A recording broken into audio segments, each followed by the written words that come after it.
हम इंस्ट्रूमेंट को नहीं चुनते, इंस्ट्रूमेंट हमें चुनता है।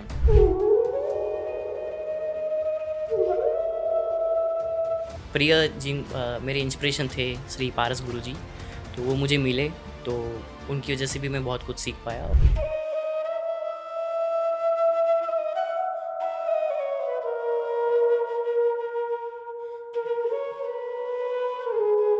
पहली बार जब गुरुजी को कॉल किया तो गुरुजी की आवाज़ सुन के मेरे आंसू बाहर आ गए थे।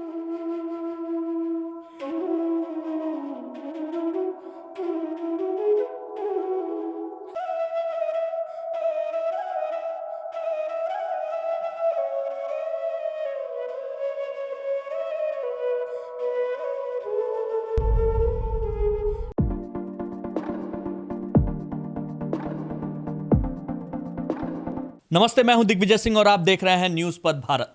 आज हमारे पॉडकास्ट में एक 19 साल के ऐसे उभरते हुए नौजवान हैं जिनके अंदर एक कला है। वो कला है, वो अपनी उस कला से आपकी रूह को आराम देते हैं, आपकी रूह को सुकून पहुंचाते हैं। और उनकी ये कला उनकी मुस्कुराहट की तरह उतनी ही निर्मल, उतनी ही शांति प्रिय है। आज हमारे साथ हमारे स्टूडियो में आपके साथ में दिल की बात करने के लिए यशराज त्रिवेदी जी हैं, जो स्पेशली आए हुए हैं सूरत से यहाँ पे। और एक ऐसे बांसुरी वादक जो आज से 5 से 10 साल बाद, देखिएगा मेरे दोस्त, 10 साल आपको हर जगह वही छाए मिलेंगे। बहुत बहुत स्वागत है आपका यशराज। दिल से आपको बहुत सारी शुभकामनाएं। सबसे पहले सवाल जवाब होता रहेगा, पहले मैं कोई एक धुन जो आपकी प्रिय हो।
क्या बात है मेरे दोस्त, आनंद आ गया, आनंद आ गया। कहते हैं ना वो कि बांसुरी जो है वो कृष्ण की मुस्कान है। अब ये जो मुस्कान है, ये दिखने में जितनी आसान है उतनी ही कठिन। कब, अभी 19 साल के हो आपने कब डिसाइड किया कि मुझको जो है वो बांसुरी को as a career, as a life अपने साथ जोड़ना है? आज से तकरीबन 10 साल पहले। 10 साल पहले? तो मतलब आप 9-10 साल के, 9 साल के थे। तो 9 साल की उम्र में ऐसा क्या हुआ कि आपको लगा कि यार बांसुरी ही मेरी जिंदगी है? थोड़ा संगीत सुनने का और कुछ नया सीखने की इच्छा थी। और मेरे पिताजी एस्ट्रोलॉजर है, ज्योतिषी है, सूरत के जाने माने एस्ट्रोलॉजर है।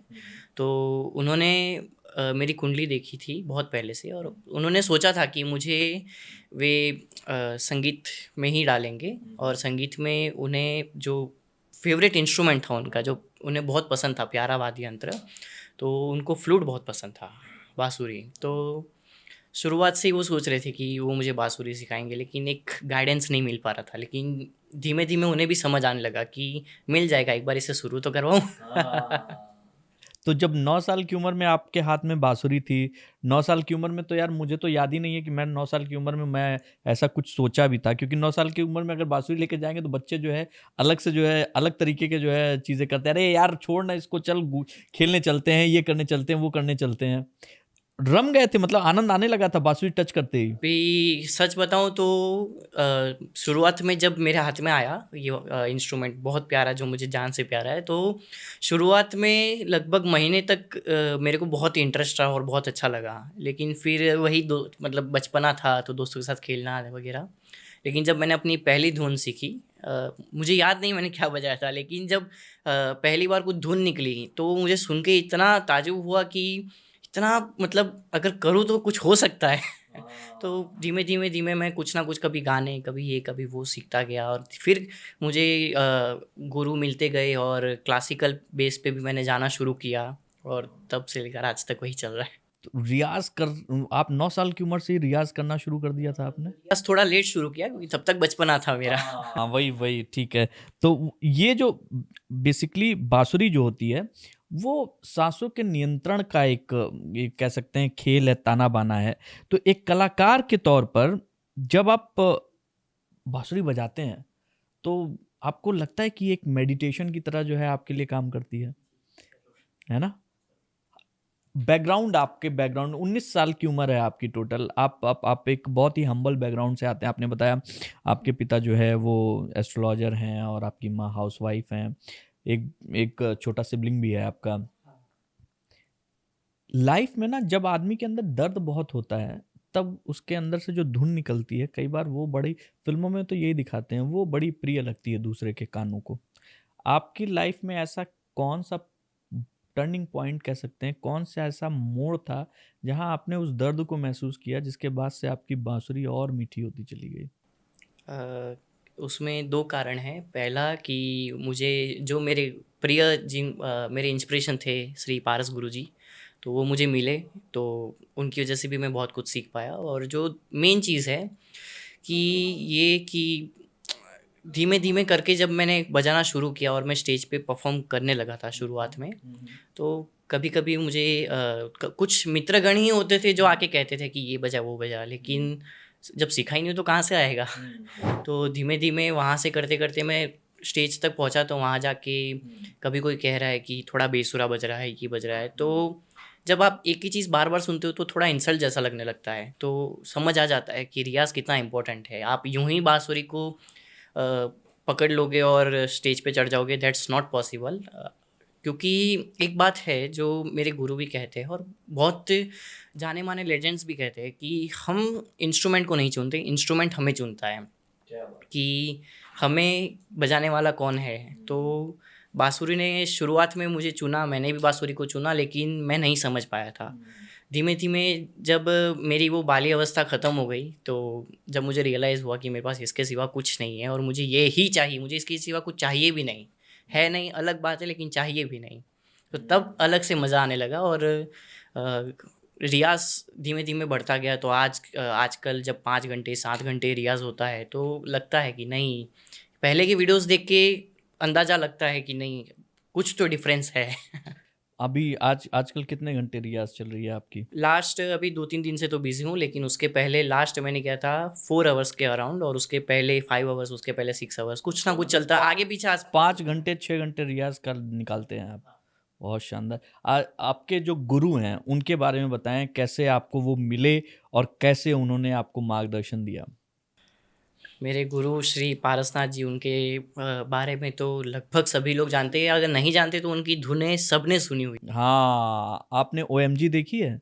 ओएमजी में जो अभी जो धुन बजाई है यशराज ने, ओएमजी की ओरिजिनल धुन वो पारसनाथ जी ने ही बजाई है और अद्भुत बजाई है। उसको सुनने के बाद आपको जो आनंद आता है वही आनंद उनका शिष्य भी दे रहा है। कैसे मुलाकात हुई आपकी? शुरुआत में जब मैंने उन्हें उन्होंने जगजीत सिंह साहब के साथ और गज़लों में और कहीं वो लगभग 30 साल से इंडस्ट्री में काम, तो उन्होंने बड़े बड़े कलाकारों के साथ भी बजाया है और सब कुछ किया है। तो जब मैं उन्हें सुनता था तो मुझे एक अलग सा फील होता था कि उनके प्लेइंग में, ब्लोइंग में एक पावर है, और मुझे उनका प्लेइंग शुरुआत से बहुत पसंद था। उनका प्लेइंग स्टाइल, उनका बात करना, या उनका हर एक चीज़, उनका जितना भी जो, जैसे वो ठुमरी होती है या गज़ल होती है, तो उन्हें प्रेजेंट करने का सब हर एक आर्टिस्ट का तरीका अलग होता है। सेम गाना कोई और अलग गाएगा और कोई और अलग गाएगा। एग्जैक्टली। उनका जो तरीका था वो मेरे साथ कहीं हज़ारों लगभग लोगों को इतना पसंद आता था तो सच में उस वजह से शुरुआत में ही मैं उनकी वीडियोस वगैरह देखता था। और मैंने जब इंस्टाग्राम जब मेरे पास पहली बार आया 4 साल पहले, तो 4-5 साल पहले का अराउंड, तो मैंने उन्हें मैसेज करना शुरू किया।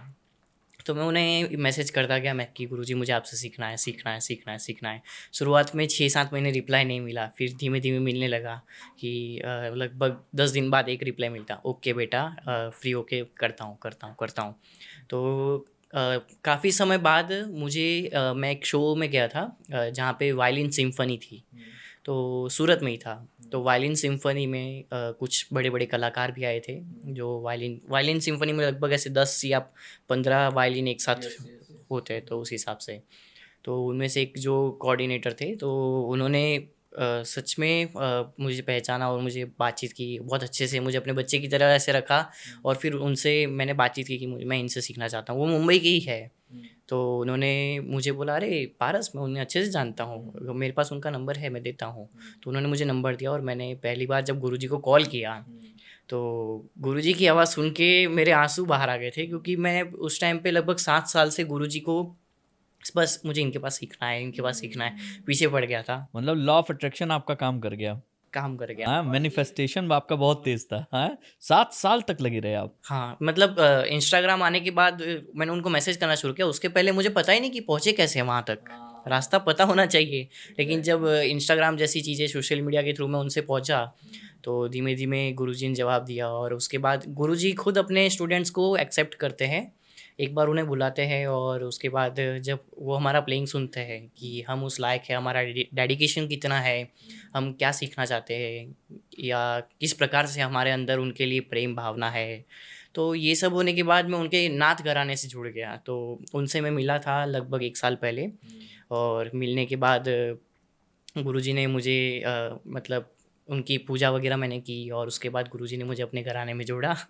और उसके बाद मैं तब से उनका शिष्य हूँ। और जो मैंने पिछले 8-7 साल में नहीं किया था, या जो मैं बजा नहीं पा रहा था, वो पिछले गुरुजी के आने से मैं 1 साल में बजाने लगा।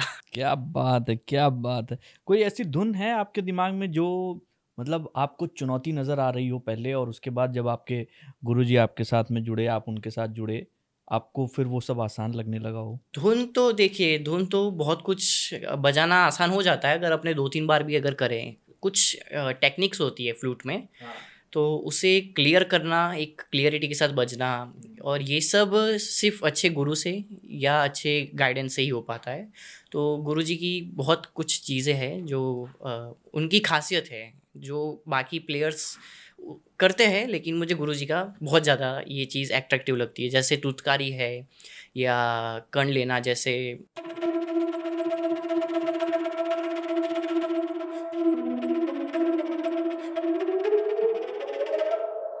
तो ये स्पीड के साथ आप तभी बजा पाएँगे जब आपका उस पे रियाज़ होगा, और रियाज़ तभी होगा जब आपको पता होगा कि इसके लिए रियाज़ क्या करना है।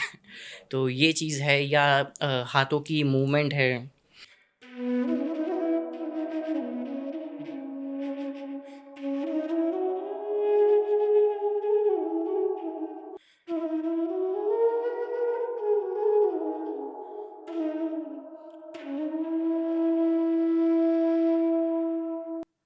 हमको तो लग रहा है कोई सवाल पूछो ही मत, तुम बजाते रहो भाई, हम सुनते रहें।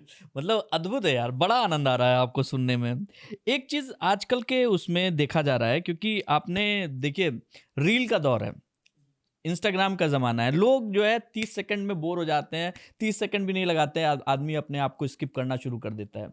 युवा पीढ़ी ऐसे ही है। लेकिन अगर आप किसी इंस्ट्रूमेंट के साथ जुड़ते हैं, आप बांसुरी के साथ जुड़े, तो ये 30 सेकंड या 30 मिनट का खेल नहीं है। इसमें आपको पूरी श्रद्धा, पूरा डेडिकेशन और अपना मनोभाव लगाना पड़ेगा, तब आप कुछ निकाल पाते हैं, राइट? जो बच्चे, अभी आप 19 साल के हो, लेकिन अभी जो लोग स्पेशली इंस्ट्रूमेंट के लिए, संगीत के लिए थोड़े पैशनेट होते हैं, आपने जो चीज़ें 9 साल की उम्र में डिस्कवर की थी, फिर थोड़ा छोड़ा या थोड़ा-सा जो है अपने आप को पीछे किया, आप अगर जो नए लोग आ रहे हैं, उनको क्या ऐसा करना चाहिए? आप भी नए हो, आप अपना अनुभव साझा कर सकते हो कि भाई आपको अगर जो है करियर बनाना है या फिर आपको इसको आगे तक लेके जाना है, तो आपका होमवर्क क्या होना चाहिए?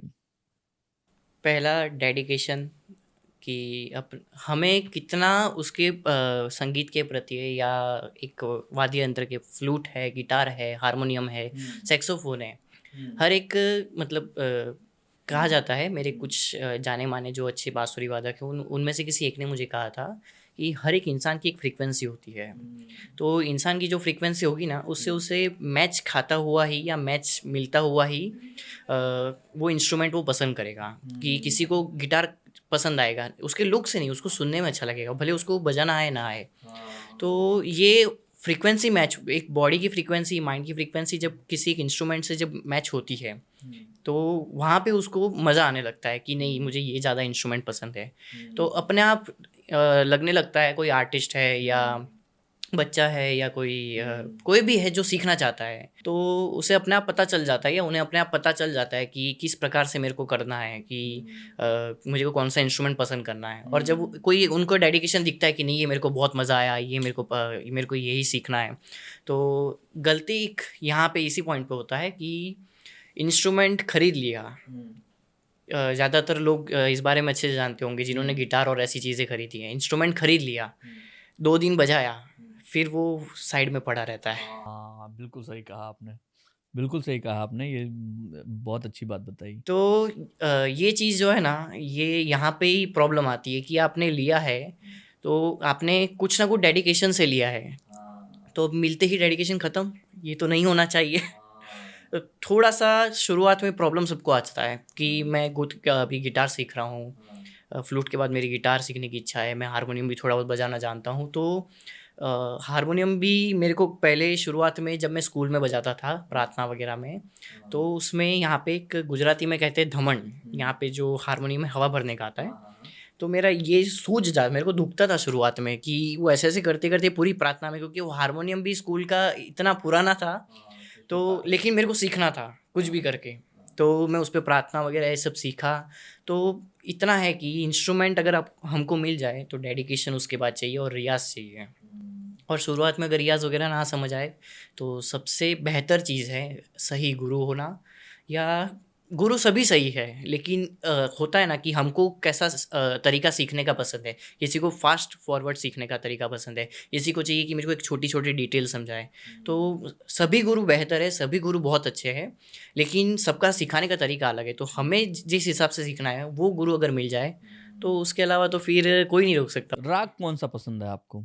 राग यमन पसंद है, भूपाली पसंद है, और काफ़ी अच्छे मतलब राग सभी पसंद है। वो एक्चुअली समय के ऊपर निर्धारित करते हैं कि रात्रि का राग है तो यमन वगैरह बजा देंगे, और कुछ सुबह है तो थोड़ा आहिर भैरव बजा दिया, ये सब तो सब अपनी जगह पे बहुत बेहतर। कभी कोई ऐसा शो हुआ हो, या कहीं आप बहुत छोटी उम्र से बजाते आ रहे हैं, कभी कोई ऐसा शो हुआ हो जहाँ पर आपको सुनते सुनते श्रोता खो गए हों, आंखों में आंसू आ गया हो, उनको लगा हो कि यार क्या क्या बजाया बेटा आपने? हाँ, अक्सर ऐसा होता है कि ऑडियंस आती है एक्चुअली, जैसे अभी ज़्यादातर वेडिंग शोज़ और ये सब का ज़्यादा प्रचलन होता है कि वेडिंग्स में रिसेप्शन वगैरह पे साइड में एक आर्टिस्ट के लिए बड़ा स्टेज बनाया जाता है या उन्हें बुलाया जाता है सम्मान से और सब कुछ। तो वहाँ पे बहुत बार हुआ है मेरे साथ, और सिर्फ मैं अपनी तारीफ़ नहीं कर रहा, मेरे साथ जितने आर्टिस्ट होते हैं वो भी सब इसी लेवल के, बहुत अच्छे लेवल के होते हैं, मेरे से बेहतर होते हैं, क्योंकि ऑफ कोर्स उनकी उम्र मेरे से बड़ी ही है, क्योंकि सूरत में शायद सबसे छोटा मैं ही हूँ बांसुरी वादकों में। तो वो सभी मतलब एक पूरा ग्रुप या बैंड मिलके ऐसा कुछ ऐसा परफॉर्म करता है ना कि दूर से सुनने वाले लोग पास आके कहीं से दूर से चेयर ले आएंगे, और यहाँ आके अगर चेयर नहीं होगी तो ले आएंगे, और चेयर होगी तो आके बैठ जाएंगे और वहीं पे बस देखते रहेंगे, वीडियो बनाएंगे और सुनते रहेंगे, साथ में गाएंगे। तो लगभग ऐसा समझिए कि सभी शो में ऑडियंस बेहतर मिल ही जाती है। क्या बात है। आजकल जो है ना, डोले शोले बनाने का दौर है। अब नई जो युवा पीढ़ी है वो डोले शोले बनाती है, जिम जाती है, लेकिन जो बांसुरी है उसके लिए सांसों का जो है वो दमदार होना बहुत ज़रूरी है। वो उसके लिए क्या मेहनत करते हैं, क्या करते हैं आप? रियाज़ करने से पहले ओमकार, लंग्स को स्ट्रेच करने के लिए यही है कि हम मतलब कोई भी गुब्बारा है तो उसमें उसको स्ट्रेच करने के लिए पहले थोड़ी सी उसकी लिमिट से थोड़ी सी ज़्यादा अंदर हवा भरें, फिर वापस निकाल दें, फिर थोड़ी और ज़्यादा भरें, धीमे धीमे वो स्ट्रेच हो जाएगा। तो उसी हिसाब से प्राणायाम और बहुत सारी चीज़ें जितनी भी हम योगा वगैरह करते हैं, योगा सच में बहुत बेस्ट है। ओमकार है, और रियाज़ करने से पहले या सुबह उठ के करना ही चाहिए, जो हमारे गुरु और सभी कह के गए। तो सुबह उठते ये जो करते हैं वो सिर्फ शरीर के लिए नहीं, संगीत के लिए भी काम आता है। हाँ, बिल्कुल ठीक बात है। कोई एक धुन जो अभी इस समय आपको बहुत अच्छी लग रही है, वो बजा के सुनाइए ना प्लीज़। अच्छी तो मुझे सभी लगती है, लेकिन महाभारत की जो धुन थी वो मैं जो काफ़ी फेमस हुई थी उस समय।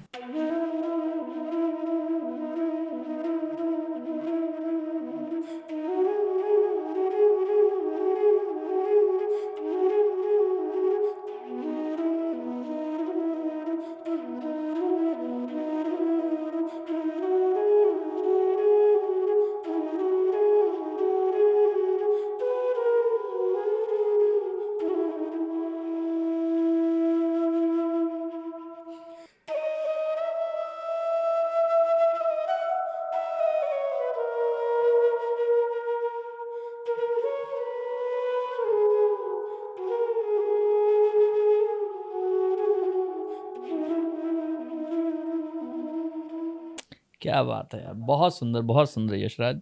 आज के दौर में ना हर चीज़ आदमी यूट्यूब से सीखना चाह रहा है, जल्दी-जल्दी वाला। लेकिन गुरुजी के चरणों में बैठ के सीखने का जो आनंद होगा, वो अलग ही होता होगा। वो ऑफ कोर्स अलग होता है, और एक प्रॉपर गाइडेंस और जो होता है ना, अभी मैं जिनसे सीख रहा हूँ, मेरे पारस गुरुजी से, तो सच बताऊँ तो मैं वहाँ जाता हूँ ना, तो मुझे वापस आने का मन नहीं होता। क्योंकि गुरुजी कभी जो गुरु शिष्य परंपरा से पहले हम पढ़ाई करते थे, या जो भी अंग्रेज़ों के आने से पहले मुग़लों के समय में हमारा जो भी चल रहा था, एक शिक्षा पद्धति, वो सच में बहुत बेहतर थी आज के मुकाबले। सही बात है, बिल्कुल सही बात है। अभी हम लोग जो माहौल चल रहा है, इसमें 2-4 जो है चीज़ें हैं जो मैं आपसे पूछना चाह रहा था, एक रैपिड फायर के तौर पर। आपको सुबह का रियाज़ पसंद है या फिर शाम का कॉन्सर्ट? सुबह का रियाज़ होगा तभी शाम के कॉन्सर्ट में सुरीला बजेगा। क्या बात है! पहाड़ों की खामोशी आपको पसंद है या फिर समंदर की लहरें? पहाड़ों की खामोशी। हरिप्रसाद चौरसिया जी या फिर श्री पारसनाथ जो आपके गुरु हैं? मैं तुलना कभी नहीं कर सकता, क्योंकि दोनों ही मेरे लिए भगवान है। क्या बात है! शास्त्रीय संगीत या फिर बॉलीवुड फ्यूजन? शास्त्रीय संगीत, और अगर वो प्रॉपर होगा तो बॉलीवुड फ्यूज़न में ज़्यादा मज़ा आएगा। आय हाय क्या बात है! आज आजकल जो है फ्यूजन का दौर चल रहा है, लेकिन वो तभी आनंद आता है जब उसके साथ शास्त्रीय संगीत मिलके जो है। अभी बॉलीवुड कोई भी गाना है, तो जैसे आप नॉर्मली जैसे ये गाना है,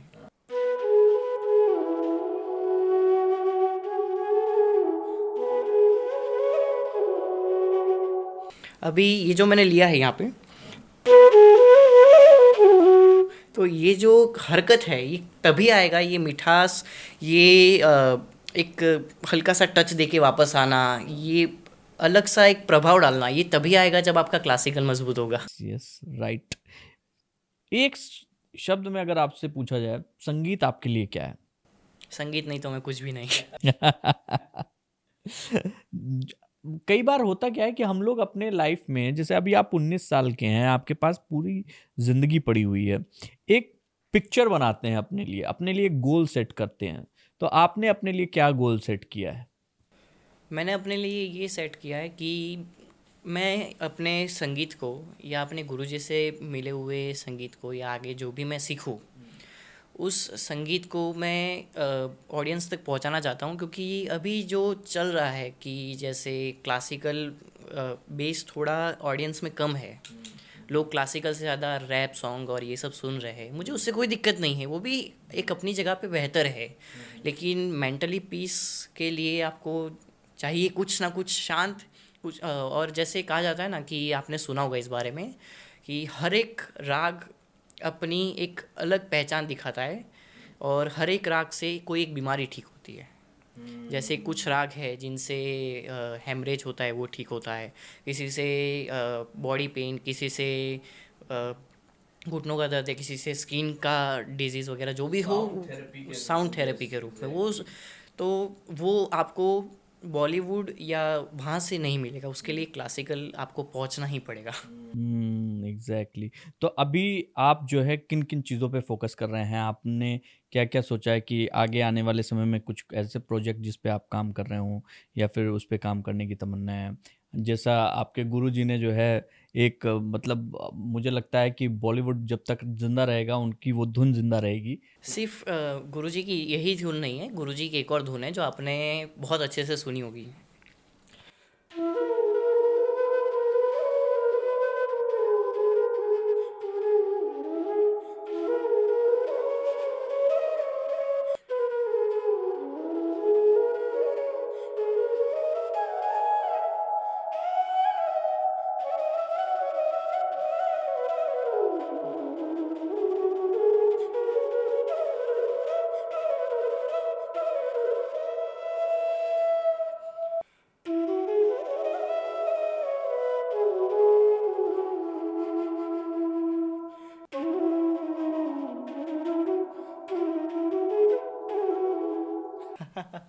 तो ये जो ओरिजिनली जो म्यूज़िक पीस है वो गुरुजी का ही बनाया हुआ है, कंपोज भी उनका ही है। क्या बात, मोह मोह के धागे। यस, बहुत सुंदर।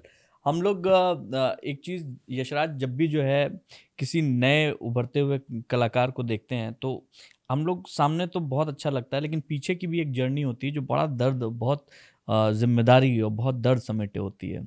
आपने बताया कि आपके पिता एक अच्छे एस्ट्रोलॉजर थे, लेकिन कुछ दिनों पहले, जब कुछ दिनों क्या महीनों पहले उनके साथ जो ट्रेजेडी हुई उसके बाद से वो बेड रिडन है। वो वो कहीं ना कहीं आपके बांसुरी में भी हो सकता है वो आशीर्वाद के रूप में, दर्द के रूप में छलकता है।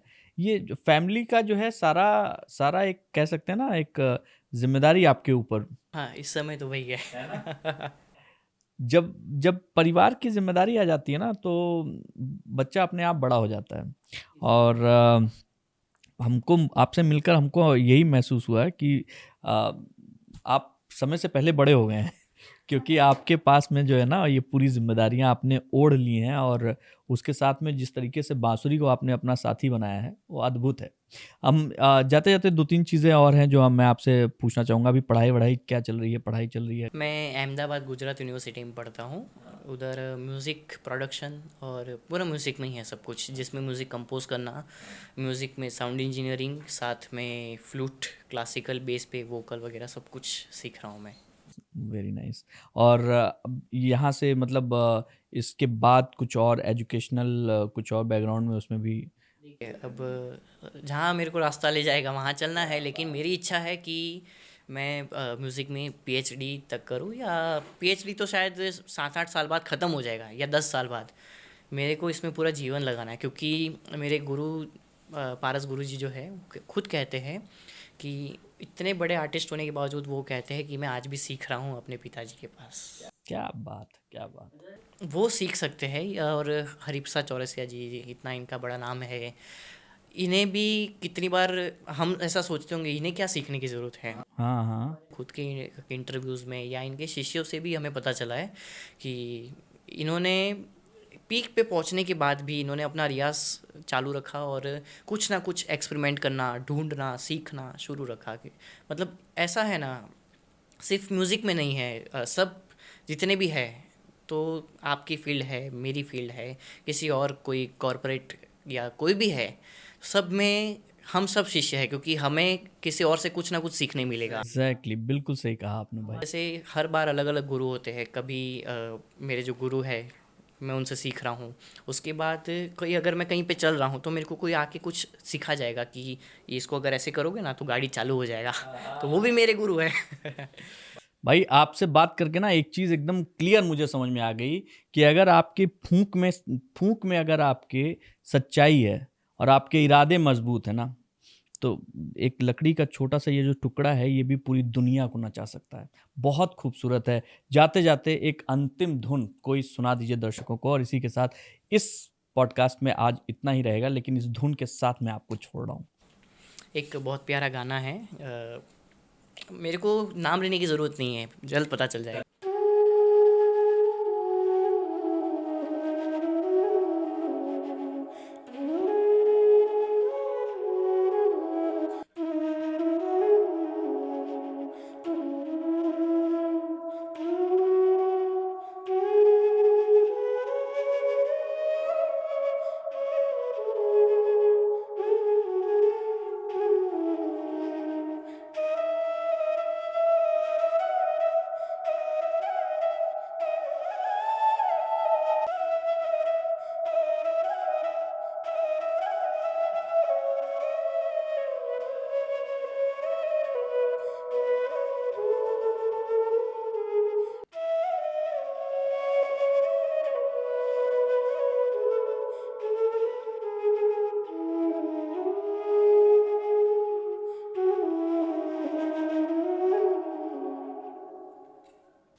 आनंद आ गया यार। Thank you so much Yashraj, आप अपना समय देने के लिए, इतनी दूर से हमारे पास स्टूडियो तक आने के लिए बहुत बहुत शुक्रिया। और उम्मीद करता हूँ कि आज से 5 साल, बहुत ज़्यादा दे रहा हूँ, लेकिन 5 साल बाद आपको किसी स्टेज पे जाके इंटरव्यू करूँ, ये तमन्ना है मेरी।